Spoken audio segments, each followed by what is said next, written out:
नमस्कार, आप देख रहे हैं द न्यूज़ नाउ और मैं हूं आपके साथ सोमिल अब्रोल। वेयर हाउस, इसकी एक छोटी सी डेफिनेशन मैं आपको बताना चाहता हूं। वेयर हाउस एक ऐसी जगह होती है जहां पर गुड्स को, सरप्लस गुड्स को रखा जाता है, डंप किया जाता है, बड़े बड़े गोडाउन होते हैं। और जब वेयर हाउस लफ्ज़ आता है तो जम्मू की वेयर हाउस मार्केट का भी जिक्र किया जाता है।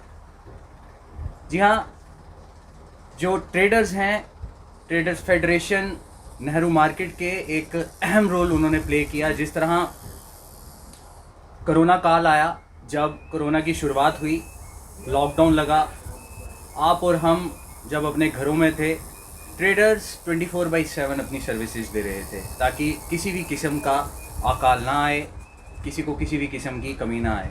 और भी कई सारे रोल प्ले किए हैं ट्रेडर्स ने। और अब हम आपको बताना चाहते हैं कि अपकमिंग इलेक्शंस हैं ट्रेडर फेडरेशन नेहरू मार्केट के 4 अप्रैल को। और इस वक्त हमारे साथ बातचीत में मौजूद हैं दीपक गुप्ता जी, जो कि इस फेडरेशन के जनरल सेक्रेटरी भी रह चुके हैं 2 टाइम्स। और अब ये जो अपकमिंग इलेक्शन हैं उसमें प्रेसिडेंट के पद के लिए कंटेस्ट कर रहे हैं। सबसे पहले दीपक जी, आपका स्वागत है द न्यूज़ नाउ में। धन्यवाद। दीपक जी, सबसे पहले मैं जानना चाहूँगा और हमारे व्यूवर्स जानना चाहेंगे, ट्रेडर फेडरेशन नेहरू मार्केट है क्या, इसका रोल क्या है और इसकी हिस्ट्री क्या है? ऐसा है Sumil ji, trader federation warehouse Nehru market जो है 1960 में यहाँ इसका गठन हुआ था, यहाँ मार्केट बनी थी जी और हम सब असेंशियल सप्लायर हैं। जी पूरे जम्मू संभाग में, पूरे कश्मीर संभाग में, पूरे लद्दाख संभाग में हम सामान जो है जी सप्लाई करते हैं। सप्लाई चेन जो है टूट ना पाए, ये हमारा पूरा रहता है। और सरकार को, हमारे व्यापारी सरकार को तकरीबन 300 करोड़ रुपए का टैक्स कलेक्ट करके सरकार को देते हैं। और हमारी यहाँ हर 2 साल के बाद इलेक्शन होती है जी और 6 पद के लिए इलेक्शन होती है: president, senior vice president, junior vice president, general secretary और सेक्रेटरी और कैशियर। जी और हमारा कॉन्स्टिट्यूशन बना है, कॉन्स्टिट्यूशन के तहत हमने काम करना होता है। और जो भी है, मतलब कि सरकार और व्यापारियों के बीच एक ब्रिज का काम होता है, जो हमारी फेडरेशन और हमारी फेडरेशन के पदाधिकारियों का जो रोल होता है। जी दीपक जी, जिस तरह आप इस फेडरेशन के, इस एसोसिएशन के 2 टाइम्स जनरल सेक्रेटरी भी रह चुके हैं, एक इम्पॉर्टेंट पोस्ट रहती है, ये काफ़ी जिम्मेवारी होती है। और इस बार आप प्रेसिडेंट पद के लिए कंटेस्ट कर रहे हैं।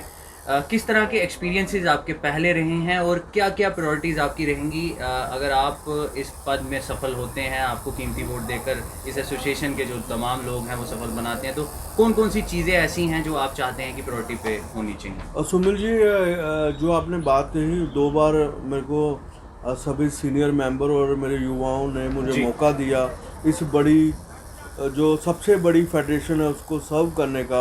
जी तो मैं यहाँ प्रायोरिटी रही, हमने 2 बार ट्रांसफॉर्म लगाए हमारे मार्केट में, नेहरू मार्केट में वेयर हाउस में ब्लैक टॉपिंग का काम था। जी विक्रम चौक से लेके एशिया से विक्रम चौक तक किया। और भी कई बार जेडीए डिपार्टमेंट की हरासमेंट रही, हमने अपनी इंटरफेरेंस से हमने हरासमेंट नहीं होने दी। और आप देखो, जो सबसे महत्वपूर्ण बात है, जब 1 जुलाई 2017 में पूरे हिंदुस्तान में जीएसटी लागू हुआ, तो हमारे जम्मू कश्मीर में लागू नहीं हुआ। तो हमारी फेडरेशन सड़कों में उतरी।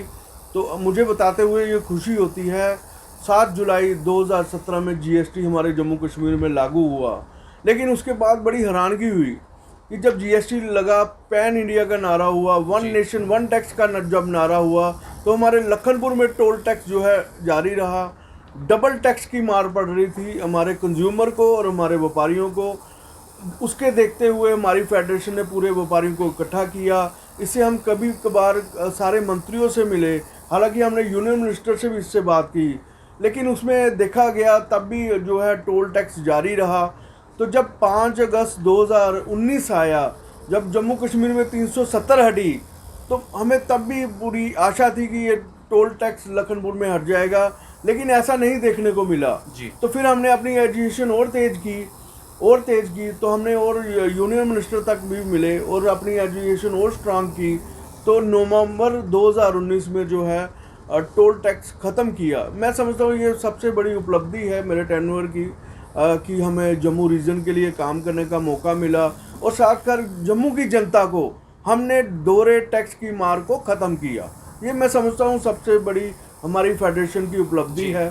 उसके बाद जब कोविड का समय आया, जी जब कोविड का समय सब महामारी से गुजर रहे थे, तो हमारी वेयर हाउस फेडरेशन ने, जो हमारे प्रधानमंत्री का नारा था जी कि किसी भी मुलाजम की तनख्वाह जो है नहीं रुकनी चाहिए और कोई भी आम नागरिक भूखा नहीं रहना चाहिए, उसी के तहत हमने घर वालों की परवाह नहीं की, उसी के तहत हमने काम शुरू किया और सारे डिस्ट्रिक्ट में राशन पहुंचाया, और उन नीडी लोगों को राशन पहुंचाया जिन लोगों के पास पैसा नहीं था। हमने दिल खोल के काम किया, और मुझे ये बताते हुए खुशी होती है, कई बार हमें जम्मू संभाग के लिए काम करना पड़ा, तो तब भी हमने उस समय जो क्राइसिस से जो असेंशियल आइटम खुली थी, जो नॉन एसेंशियल सप्लायर थे, जो बूट वाले थे, शूज़ वाले थे, स्टेशनरी वाले थे, जिनकी दुकानें बंद हो गई थी, जो दुकानों के अंदर सीज हो गए थे, मतलब कि ख़त्म हो रखी थी दुकानें, उनके लिए हम के शर्मा जी से मिले और उनकी बात रखी, उनका पक्ष रखा। तो लेकिन मुझे ये बताते हुए खुशी होती है, जो 5% का इंटरेस्ट रेट है 3 महीने के लिए लोगों को माफ़ किया, और उसमें बिजली का भी किराया है, लेकिन मुझे लगता है बिजली के किराए से व्यापारियों को इतना फ़र्क नहीं पड़ा, लेकिन जो 5% इंटरेस्ट रेट है वो ज़रूर कम हुआ 3 महीने के लिए। इसीलिए थोड़ा, मैं ज़्यादा नहीं कहता, लेकिन थोड़ा बहुत जो है रिलीफ मिला। लेकिन व्यापारियों की आवाज़ उठाई, व्यापारियों के लिए हम लड़े और व्यापारियों के लिए हम काम करेंगे, और जो हमारा जम्मू संभाग के व्यापारियों के लिए हम हमेशा लड़ते रहेंगे और उनके लिए काम करते रहेंगे। दीपक जी, जिस तरह आपने डिटेल में बताया कि ट्रेडर्स की हरासमेंट को लेकर किस तरह से आपकी एसोसिएशन ने एजिटेशंस की हैं और क्या कुछ किया है, ये आपने बताया। इसी बीच एक सवाल मेरा आपसे ये रहेगा, जिस तरह डिजिटल इंडिया का नारा दिया गया है, ऑनलाइन आजकल आप देखते हैं कि आप भी ऑनलाइन बैंकिंग करते होंगे या ऑनलाइन शॉपिंग करते होंगे, इसी बीच एक टर्म को याद किया जाता है ई कॉमर्स को। Being a trader of Nehru market, क्या लगता है आपको कि ई कॉमर्स बेनिफिट देता है ट्रेडर्स को या इससे नुकसान है ट्रेडर्स को? ये इंट्रोड्यूस होना चाहिए, इसको बढ़ावा देना चाहिए, इससे ट्रेडर्स को बेनिफिट है? ऐसा है सुमिल जी, बड़ा इम्पोर्टेंट पॉइंट है, और मैं चाहता हूँ जो ई कॉमर्स और ई डिजिटल इंडिया है, ठीक है, ऑप्शन जो है सरकार दे रही है, हम उसका विरोध नहीं करेंगे, लेकिन उसकी एक सुनवाई होनी चाहिए, ऑनलाइन ट्रेड की मॉनिटरिंग होनी चाहिए। ऐसा नहीं होना चाहिए एक सैमसंग की कंपनी ऑनलाइन में सामान सस्ता दे और अपना मार्केट में जो है सामान जो है महंगा हो, जिससे हमारे जो आम लोग जो है, जो व्यापारी जो है, जिन्होंने दुकानें बनाई है, दुकानें रखी हुई हैं, करोड़ों रुपए का इन्वेस्टमेंट की है, उनको सामान ही महंगा विरोध करूँगा। जिस तरह से आप इंडस्ट्री पॉलिसी बनाते हो, उसी तरह ट्रेड पॉलिसी बननी चाहिए। ट्रेड पॉलिसी के तहत जिन व्यापारियों ने रोज़गार पैदा करना है, तरह तरह का रोज़गार पैदा करना है, उनको भी 5% इंटरेस्ट की लिमिट और लोन में जो है वो माफ़ीनामा होना चाहिए। और मेरा ख़ास तौर पे, जब मैं इलेक्ट होता हूँ, मेरा ख़ास तौर पे ये रहेगा कि FDI इन रिटेल जो है सेक्टर है, उनकी जो पॉलिसी है रिव्यू होनी चाहिए। कम से कम जो 5 करोड़ की आबादी जहाँ कम है वहाँ लागू नहीं होना चाहिए। हमारा जम्मू संभाग, जम्मू कश्मीर संभाग जो है मिलिटेंसी से गुजर रहा है, 20 साल से हम मिलिटेंसी से गुजर रहे हैं। जो छोटे छोटे दुकानदार हैं वो थोड़ा पैसा इकट्ठा करके अपना रोज़गार चलाते हैं, लेकिन FDI इन रिटेल आने से वो छोटे छोटे व्यापारी जो है ख़त्म हो रहे हैं। और ऑनलाइन ट्रेड की जो है मॉनिटरिंग होनी चाहिए, इससे जो छोटे छोटे दुकानदार है अपना व्यवसाय आराम से करें। हरासमेंट नहीं होनी चाहिए। ईज़ ऑफ डूइंग का जो मेरा नारा है वो मैं लागू करूँगा। व्यापारी जो है करोड़ों रुपए का टैक्स देता है सरकार को, लेकिन सरकार की जो है हरासमेंट व्यापारियों को नहीं होनी चाहिए। चाहे GST डिपार्टमेंट की हरासमेंट हो, चाहे सैम्पलिंग के डिपार्टमेंट की हरासमेंट हो, ऐसी हरासमेंट नहीं होना चाहिए। मतलब कि एक ईज़ ऑफ डूइंग का बिजनेस का मैं नारा देना चाहता हूँ आपके माध्यम से। बहुत बहुत धन्यवाद द न्यूज़ नाउ से बात करने के लिए, और आपको ऑल द बेस्ट आपके इलेक्शन के लिए द न्यूज़ नाउ की पूरी टीम की तरफ से।